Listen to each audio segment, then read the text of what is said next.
Pria ini baru bangun, nonton TV, tapi tidak ada sinyal. Dengar di luar banyak suara teriakan. Dia buka pintu ke balkon. Lihat orang berlarian kabur. Dari atas ada helikopter menabrak gedung. Wanita di bawah, lari dan menggigit orang lain. Ia mulai kaget dan ketakutan. Tiba-tiba ada pria masuk ke dalam. Di lehernya ada luka. Dengan rasa sakit masuk ke dalam WC. Ia tanpa berpikir panjang, langsung pegang pisau untuk jaga diri. TV ada siaran berita. Jenis penyakit ini mudah tertular. Yang tertular matanya akan memerah. Pria yang keluar dari WC mulai bertingkah aneh. Ia langsung mendorong dia keluar. Di luar banyak darah. Namanya Aidan. Ia langsung menghubungi keluarganya. Tapi teleponnya tidak aktif. Hanya mendapat SMS. Keluarganya menyuruhnya untuk berjuang hidup. Menjaga diri sendiri. Waktu berlalu cepat, sudah setengah bulan. Kota mulai tidak ada air dan listrik. Ia juga mulai kehabisan makanan. Di luar masih ada asap. Ia pikir diam di kamar bisa menyelamatkannya. Tapi ada kejadian paling menyeramkan. Ada seseorang dari lubang atapnya masuk. Berbahaya. Ia membawa tongkat baseball dan mengetuknya. Dan menutup lubangnya pakai papan meluncur. Tidak menyerah. Ia berhasil telepon ayahnya. Adik perempuannya sudah berhasil mengamankan diri. Tapi orang tuanya terjebak di kantor. Mereka minta ia untuk menghubungi adiknya. Belum selesai bicara. Terdengar suara teriakan. Orang tuanya pasti ada masalah. Di atas sofa, ia menangis sakit hati. Keesokannya ia bangun. Mulai putus harapan dan mau gantung diri. Di saat bersamaan, ia melihat seorang Eva di seberang. Sejak munculnya virus zombie, ia tidak melihat ada yang hidup satupun. Dengan senang tanpa sengaja menendang kursi. Untungnya ikatan di atas lepas. Ia jatuh dan lari ke balkon.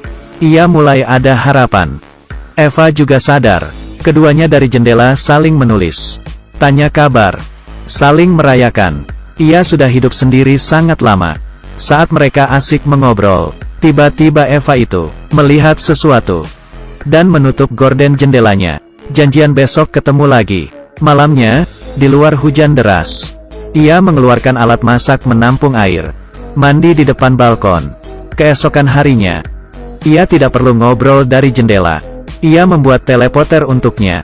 Saat sudah sampai ke Eva itu, tiba-tiba ada seorang pria loncat, mengarah ke balkon Eva. Ia melempar sebuah botol ke arahnya. Berhasil mendapat perhatiannya, tapi di dalam terdengar ada suara getokan keras. Pintunya hampir terbuka. Ia buru-buru masuk dan menahan. Sedangkan di balkon ada pria tadi. Dan mulai menghampiri. Ia memecahkan kaca pakai kepala. Saat dia terjatuh, ia memakai tongkat baseball, memukul pria itu.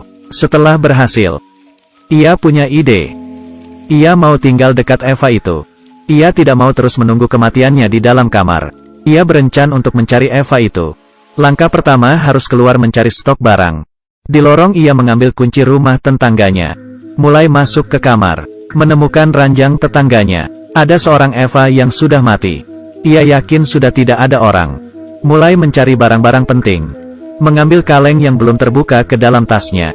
Di bawah ranjang ada tali. Saat sedang ambil, terlihat sepasang kaki masuk. Ternyata tetangganya yang lain. Karena sudah berpengalaman, mengambil palu. Dan langsung menusuknya. Saat ia kembali ke rumah, mulai melihat ada sepasang walkie-talkie. Ia pakai spray. Turun ke bawah. Mulai mengumpat dari zombie, melempar walkie-talkie ke balkon Eva.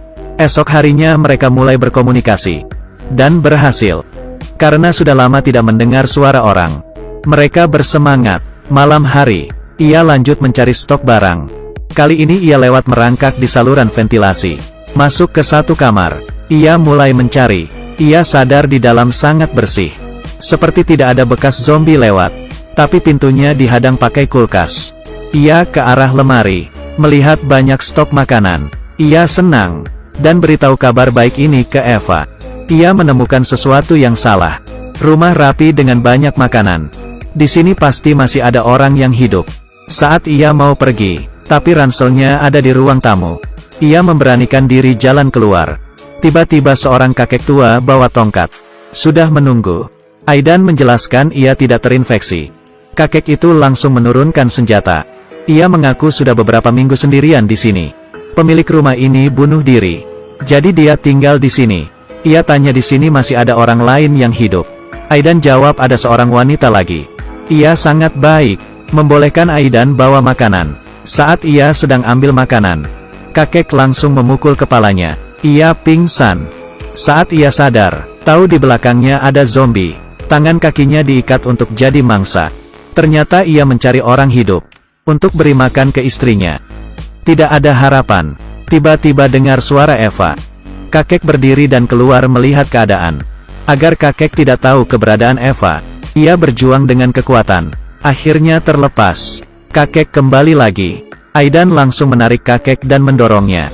Kakek digigit oleh istrinya. Eva bilang, zombinya sudah masuk ke dalam kamarnya. Ia menjawab, ia akan menyelamatkannya. Tidak sempat bawa makanan. Ia langsung keluar, berlari menghindar ke arah kamarnya. Eva tidak bisa melarikan diri. Bersembunyi di sudut balkon. Ia tidak punya perlengkapan lain. Langsung turun ke bawah pakai spray. Sampai di bawah, zombie langsung datang. Ia ambil senjata di lantai, mulai menembak zombie. Eva juga menjatuhkan spray, agar Aidan bisa naik ke atas. Saat dia sedang naik, di bawah ada zombie ikut naik. Ia buru-buru langsung masuk ke balkon lain, memotong spray. Saat sudah aman, ia menyuruh Eva loncat ke bawah. Eva ketakutan, tapi tidak ada cara lain. Karena bantuan Aidan, Eva berhasil turun ke bawah. Keduanya seperti sahabat yang sudah lama tidak bertemu, dan memberikan pelukan semangat. Selanjutnya berpetualangan bersama. Aidan membuka pintu, keluar berlari ke tangga darurat. Saat baru membuka pintu, ada zombie mendorongnya dan menahannya. Kemudian bersama-sama jatuh ke bawah. Zombie di atas tubuhnya. Eva langsung memukulnya dengan palu. Setelah itu, mereka lanjut berlari. Sambil berlari bertemu dengan zombie, mereka sambil menghajar, bergegas ke rumah Aidan. Eva baru aja buka pintu dan masuk. Tiba-tiba ada zombie lari dan mendorong Aidan sampai terjatuh. Di luar terdengar suara teriakan keras. Ia terkejut duduk di lantai. Kemudian Aidan masuk dengan lumuran darah. Ia memberikan Eva sebuah batang kayu untuk membuat jarak di antara mereka. Ia membuka baju sambil berdiri di balkon. Kalau ia tergigit, ia akan langsung loncat dari sini. Untungnya dia tidak tergigit. Bajunya berlumur darah zombie. Mereka berdua seperti ada kehidupan baru.